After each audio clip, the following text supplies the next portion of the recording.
स्वागत है आप सभी का ऑनलाइन स्टडी प्लेटफॉर्म लक्ष्य रोजगार में। दोस्तों, आज है 29 अक्टूबर 2025 और 29 अक्टूबर से करंट अफेयर के जितने भी इंपॉर्टेंट क्वेश्चन बन सकते थे वो सभी इस वीडियो में हम लोग डिस्कस करेंगे। और उन क्वेश्चंस को करने के साथ साथ उनसे रिलेटेड जितने भी इंपॉर्टेंट फैक्ट हैं वो भी मैं आप लोगों को बताऊंगा। आप लोग वीडियो को पूरा देखिए और वीडियो के लास्ट में मैं आपसे क्वेश्चन करूंगा जिसका जवाब आप लोगों को कमेंट बॉक्स में देना है। तो आइए शुरू करते हैं आज की क्लास को। आज की क्लास को शुरू करने से पहले कल जो हम लोगों ने क्लास पढ़ी थी उसका रिवीजन कर लेते हैं। तो कल हम लोगों ने पढ़ा था कि world audio visual heritage day 27 अक्टूबर को मनाया गया। नासा ने पृथ्वी के अस्थायी दूसरे चंद्रमा 2025 PN7 की खोज की पुष्टि की है। फीका ने दक्षिण पूर्व एशिया में फुटबॉल को बढ़ावा देने के उद्देश्य से एक नया क्षेत्रीय फुटबॉल टूर्नामेंट फीका आसियान कप शुरू किया है। फ्लिपकार्ट ने पाइन लैब्स के साथ मिलकर फ्लिपकार्ट भारत यात्रा कोड लॉन्च किया। और मिलानो कार्टिना 2026 विंटर ओलंपिक्स के लिए अभिनव बिंद्रा को टॉर्च बेरर नियुक्त किया गया है। 24 से 30 अक्टूबर तक निरस्त्रीकरण सप्ताह मनाया गया और भारत का विदेशी मुद्रा भंडार बढ़कर 702 अरब डॉलर तक पहुंच गया है। भारतीय स्टेट बैंक को अंतर्राष्ट्रीय प्रकाशन ग्लोबल फाइनेंस द्वारा विश्व का सर्वश्रेष्ठ उपभोक्ता बैंक 2025 यानी वर्ल्ड बेस्ट कंज्यूमर बैंक 2025 पुरस्कार से सम्मानित किया गया है। रोहित शर्मा ने वनडे क्रिकेट में भारत के लिए सर्वाधिक रन बनाने वाले तीसरे बल्लेबाज बन गए हैं। और जम्मू कश्मीर में दरबार मूव की परंपरा पुनः शुरू की गई है। नौसेना कमांडर सम्मेलन 2025 का दूसरा संस्करण नई दिल्ली में संपन्न हुआ है। भारत सरकार ने झारखंड में स्थित गोड्डा थर्मल प्लांट को राष्ट्रीय बिजली ग्रिड से जोड़ने की मंजूरी दे दी है। और दक्षिण कोरिया अत्यंत शक्तिशाली बैलिस्टिक मिसाइल ह्यूनम 5 को तैनात करेगा। चर्च ऑफ इंग्लैंड में डेम सारा मुलेली को कैटरबरी का नया आर्क बिशप नामित किया गया। और चीन ने स्टील्थ जेलीफिश ड्रोन विकसित किया है। रूसी राष्ट्रपति पुतिन ने असीमित दूरी तक मार करने वाली एक अनोखी परमाणु ऊर्जा चालित बुरेवेस्टनिक क्रूज मिसाइल के सफल परीक्षण की घोषणा की है। एशिया युवा खेलों में भारतीय भारोत्तोलक प्रीति स्मिता भोई ने स्वर्ण पदक जीता। और केरल की स्वास्थ्य प्रणाली को मजबूत करने के लिए 280 मिलियन डॉलर के विश्व बैंक कार्यक्रम को मंजूरी दी गई है।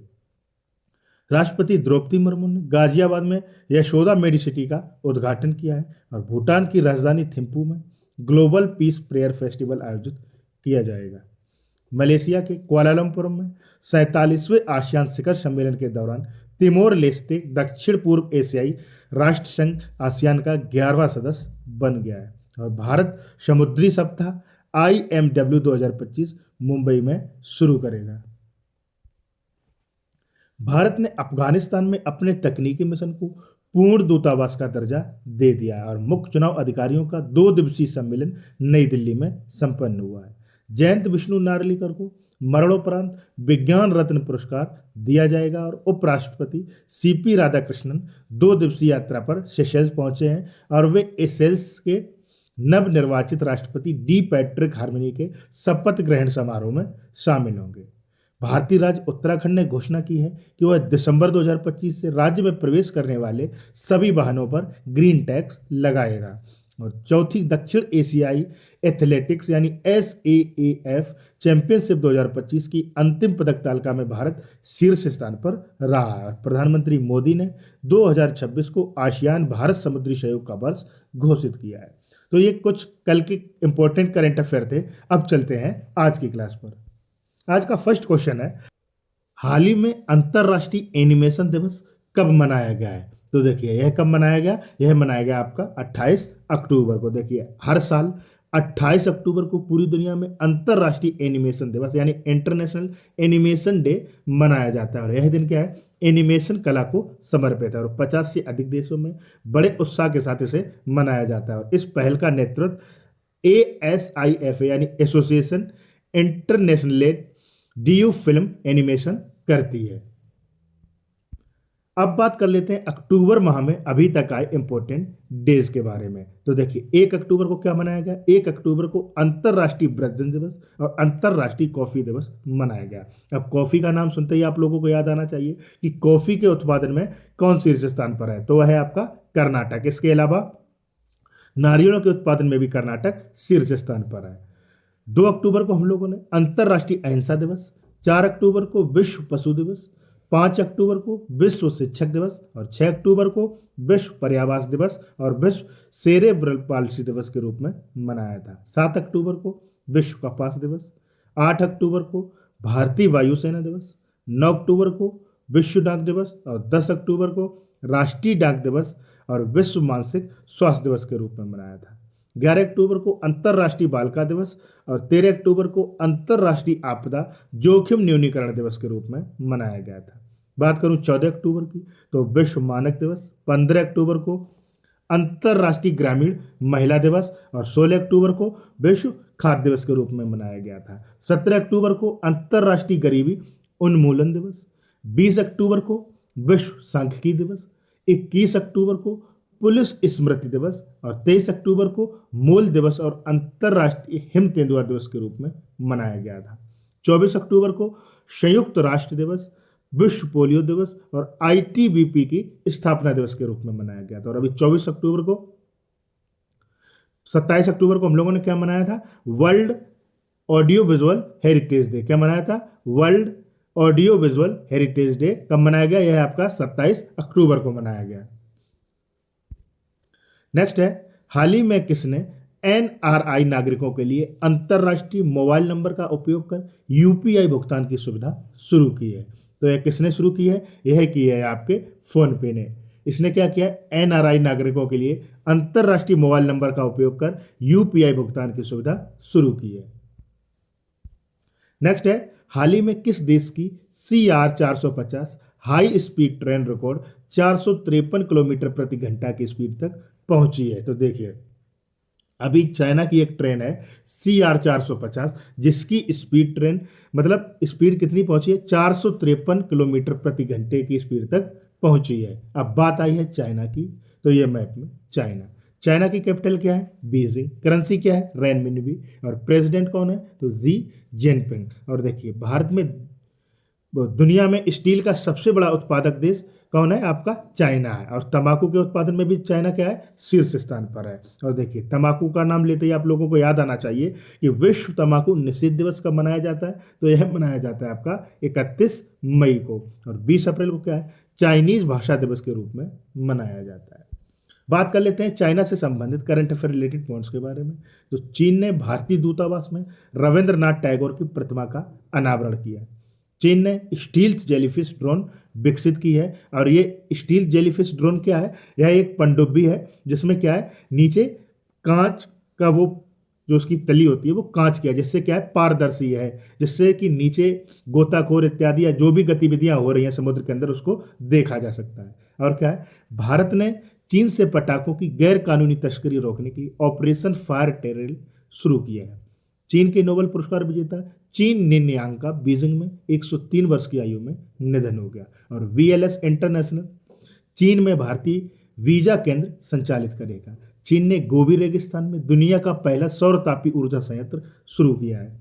चीन ने त्यांगलोंग 3 रियूजेबल रॉकेट का सफल परीक्षण किया। और चीन के अभिनेता, गायक और निर्देशक एलन यू मेंगलोंग का 37 वर्ष की आयु में निधन हो गया। ISSF विश्व कप 2025 पदक तालिका में चीन शीर्ष स्थान पर रहा है। और चेंगन में संपन्न विश्व खेल 2025 की पदक तालिका में भी चीन शीर्ष स्थान पर रहा है। तो ये कुछ चाइना से संबंधित करंट अफेयर रिलेटेड पॉइंट्स थे, इनको आपको याद रखना है। नेक्स्ट है, हाल ही में मथंगी रामकृष्णन का 91 वर्ष की आयु में निधन हुआ। वे कौन थी? तो देखिए, ये है मथंगी रामकृष्णन और इनका क्या है? 91 वर्ष की आयु में निधन हो गया। और ये क्या थी? प्रसिद्ध प्लास्टिक सर्जन थी। देखिए, डॉक्टर रामकृष्णन को कई प्रतिष्ठित पुरस्कार मिले थे, जिसमें 2002 में उन्हें पद्मश्री, डॉक्टर VC राय नेशनल अवार्ड, अवैयार अवार्ड ये 2014 में दिया गया था। और association of surgeon of India से सुश्रुत गोल्ड मेडल शामिल है। नेक्स्ट है, हाल ही में कृषि मंत्री शिवराज सिंह चौहान ने NSC सीड प्रोसेसिंग प्लांट का उद्घाटन कहाँ किया है?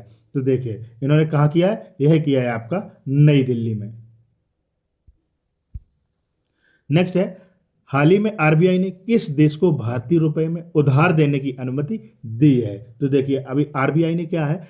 अधिकृत बैंकों को नेपाल में गैर निवासियों को भारतीय रुपए उधार देने की अनुमति दी है। तो जो हमारा राइट आंसर हो जाएगा वो हो जाएगा ऑप्शन नंबर डी, नेपाल। अब बात आई है नेपाल की, तो ये मैप में नेपाल। नेपाल की कैपिटल क्या है? काठमांडू। करेंसी क्या है? नेपाली रुपया।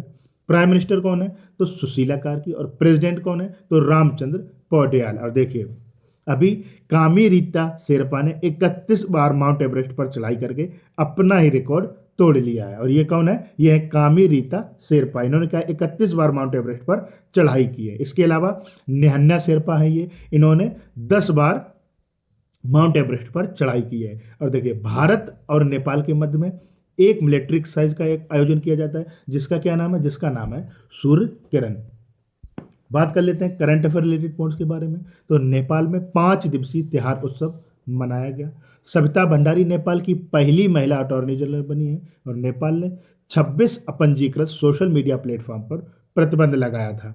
और नेपाल आधिकारिक तौर पर अंतर्राष्ट्रीय बिग कैट एलियंस में शामिल हुआ है। नेपाल में भारतीय दूतावास ने हिंदी साहित्य उत्सव का आयोजन किया। और दक्षिण पूर्व एशिया क्षेत्र में रूबेला से मुक्त घोषित होने वाला पहला देश नेपाल बन गया है। पर्यटन को बढ़ावा देने के लिए टिकटॉक ने नेपाल के पर्यटन बोर्ड के साथ साझेदारी की है। और नेपाल ने पर्यटन को बढ़ावा देने के लिए पर्वतारोहियों को 97 हिमालयी चोटियों पर निःशुल्क चढ़ाई करने की पेशकश की है। नेक्स्ट है, हाल ही में किस देश ने हैनमू 5 मोनस्टर मिसाइल का अनावरण किया है? तो देखिए इस मिसाइल का अनावरण किसने किया है? तो यह किया है दक्षिण कोरिया ने। अब बात आई है दक्षिण कोरिया की, तो ये मैप में दक्षिण कोरिया। दक्षिण कोरिया की कैपिटल क्या है? सियोल। करेंसी क्या है? South Korean von. प्रेसिडेंट कौन थे? तो यह है आपके ली जे मिंग। और देखिए एक चीज आपको याद रखनी है कि नॉर्थ कोरिया और साउथ कोरिया को, इनको डिवाइड करने वाली जो पैरेलल लाइन है, ये जो रेखा है, इसको क्या बोलते हैं? तो इसको बोलते हैं 38th पैरेलल लाइन। क्या बोलते हैं? 38th parallel line. बात कर लेते हैं करंट अफेयर रिलेटेड पॉइंट्स के बारे में। तो भारत और दक्षिण कोरिया ने पहला नौसैनिक अभ्यास INROKN किया है। गौरंगलाल दास को दक्षिण कोरिया में भारत का नया राजदूत नियुक्त किया गया है। और अमेरिका, दक्षिण कोरिया और जापान ने दक्षिण कोरिया के जेजू द्वीप के पास फ्रीडम एज सैन्य अभ्यास किया है। दक्षिण कोरिया ने स्कूल कक्षाओं में फोन पर राष्ट्रव्यापी प्रतिबंध लागू किया है। दक्षिण कोरिया ने 64 वर्षों में पहला असैन्य रक्षा मंत्री आंग यू बैक को नियुक्त किया है।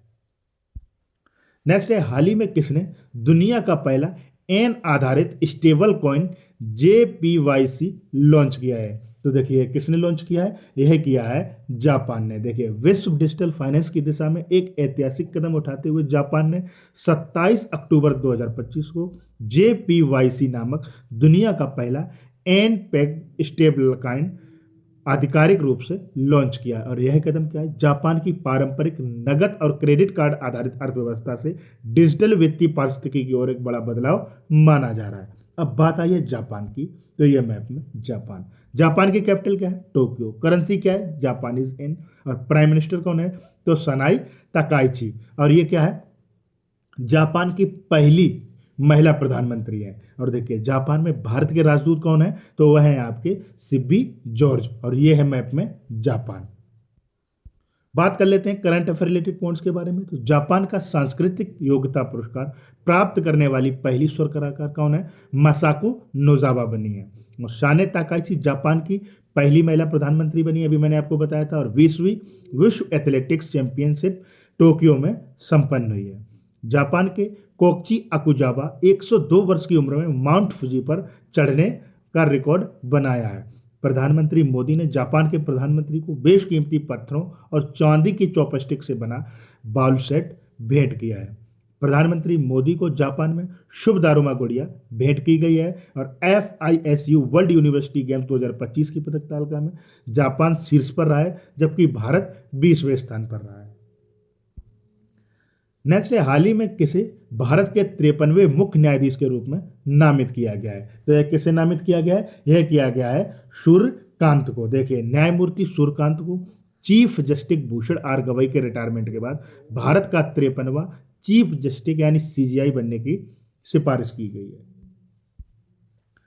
नेक्स्ट है, हाल ही में एयर क्वालिटी इंडेक्स 2025 के अनुसार किसे भारत का सबसे साफ शहर घोषित किया गया है? तो भारत का सबसे साफ शहर पुणे को घोषित किया गया है।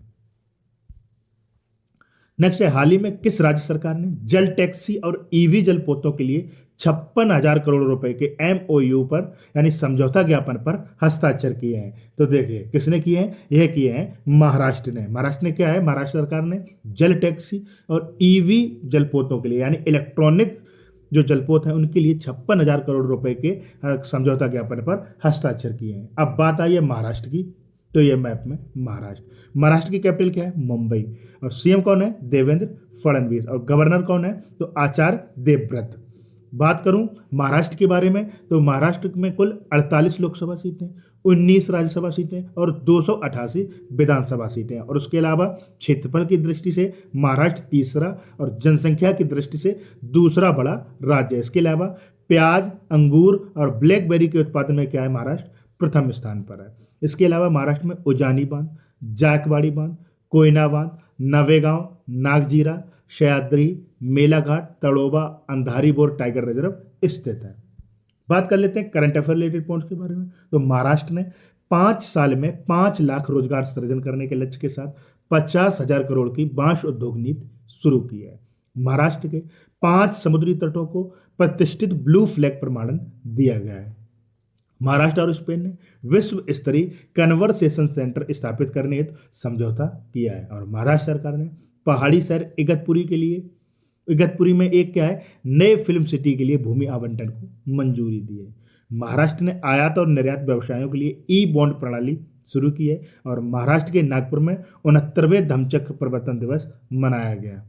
महाराष्ट्र मंत्रिमंडल ने व्यापक कैंसर देखभाल नीति को मंजूरी दी है। और महाराष्ट्र के अहमदनगर रेलवे स्टेशन का आधिकारिक नाम अहिल्यानगर कर दिया गया है। जनरल श्री चंद्रशेखर ने बॉम्बे उच्च न्यायालय में मुख्य न्यायाधीश के रूप में शपथ लिया। और महाराष्ट्र सरकार ने श्रम कानूनी सुधारों के अंतर्गत लंबे कार्य घंटों को मंजूरी दी है। नेक्स्ट है, हाल ही में किसने वुमेन वनडे इंटरनेशनल रैंकिंग में विश्व की बल्लेबाजों में शीर्ष स्थान हासिल किया है? तो देखिए ये वुमेन वनडे इंटरनेशनल में की रैंकिंग में किसने शीर्ष स्थान हासिल किया है? तो यह किया है आपके स्मृति मंधाना ने। नेक्स्ट है, हाल ही में इंडो पैसिफिक रीजनल डायलॉग 2025 का आयोजन कहाँ किया जा रहा है? तो यह कहाँ किया जा रहा है? यह किया जा रहा है आपका नई दिल्ली में। नेक्स्ट है, हाल ही में एक्सरसाइज ओशियन स्काई 2025 में भाग लेने वाला पहला गैर नाटो देश कौन बन गया है? तो देखिए भारत क्या है, ओशियन स्काई 2025 में भाग लेने वाला पहला गैर नाटो देश बन गया है। तो जो हमारा राइट आंसर होगा वो होगा ऑप्शन नंबर सी। अब बात आई है भारत की, तो यह मैप में भारत की कैपिटल क्या है, नई दिल्ली। प्रधानमंत्री कौन है, तो नरेंद्र मोदी। और देखिए जो 18वां ब्रिक्स शिखर सम्मेलन है वह क्या है, भारत में होना प्रस्तावित है। इसके अलावा विश्व प्रेस स्वतंत्रता सूचकांक 2025 में भारत 191वें स्थान पर है, जबकि नॉर्वे प्रथम स्थान है। और भारत की यूपीआई ने क्या है, वीजा को पीछे छोड़ दिया है। इसके अलावा हेनले पासपोर्ट इंडेक्स 2025 में भारत 50वें स्थान पर है, जबकि सिंगापुर प्रथम स्थान पर रहा है। और भारत की साक्षरता दर बढ़कर कितनी हो गई, 18.9% हो गई है। और भारत में कुल रामसर स्थलों की संख्या अभी 91 थी, अभी कितनी हो गई, 93 हो गई, क्योंकि इसमें बिहार के गोकुल जलाशय और उदयपुर झील को शामिल किया गया है। बात कर लेते हैं करंट अफेयर रिलेटेड पॉइंट्स के बारे में। तो भारत को UNGGIM एशिया प्रशांत क्षेत्रीय समिति का सह अध्यक्ष चुना गया है। वैश्विक भूख सूचकांक 2025 में भारत का स्थान 102 है। और भारत संयुक्त राष्ट्र मानवाधिकार परिषद में 7वीं बार निर्विरोध निर्वाचित हुआ है। भारत दुनिया का तीसरा बड़ा डोमेस्टिक एविएशन मार्केट बन गया है। और भारत राष्ट्रीय ऊंट स्थिरता पहल शुरू करेगा। भारत ने नई दिल्ली में आयोजित विश्व पैरा एथलेटिक्स चैंपियनशिप 2025 में कुल 22 पदक जीते। और WWF world junior championship 2025 Bharat में आयोजित किया जाएगा। ISSF जूनियर विश्व कप में पदक तालिका में भारत क्या है, शीर्ष स्थान पर रहा है। और भारत को अंतर्राष्ट्रीय नागरिक उड्डयन संगठन ICAO की परिषद के भाग सेकंड के लिए पुनः निर्वाचित किया गया। और भारत ने सामाजिक सुरक्षा में उत्कृष्ट उपलब्धि के लिए ISSA पुरस्कार को जीता है। नेक्स्ट है, हाल ही में किसने मुंबई के मझगांव में गहरे समुद्र में मछली पकड़ने वाले जहाजों का उद्घाटन किया है? तो देखिए, अभी केंद्रीय गृह मंत्री और सहकारिता मंत्री किस अमित शाह ने क्या है, प्रधानमंत्री मत्स्य संपदा योजना के अंतर्गत मुंबई के मझगांव बंदरगाह में गहरे समुद्र में मछली पकड़ने वाले जहाजों का उद्घाटन किया है। अब बात कर लेते हैं आज की क्वेश्चन ऑफ द डे की, जिसका जवाब आप लोगों को कमेंट बॉक्स में देना है। तो आज का क्वेश्चन है, हाल ही में किस देश ने ह्यूनम 5 मॉन्स्टर मिसाइल का अनावरण किया है? इस क्वेश्चन का जवाब आप लोगों को कमेंट बॉक्स में देना है। और कल मैंने आप लोगों से पूछा था कि हाल ही में कैथरीन कोनोली किस देश की 10वीं राष्ट्रपति चुनी गई है? तो किस देश की चुनी गई है? यह चुनी गई है आयरलैंड की। आज के लिए इतना ही दोस्तों, मिलते हैं नेक्स्ट वीडियो में।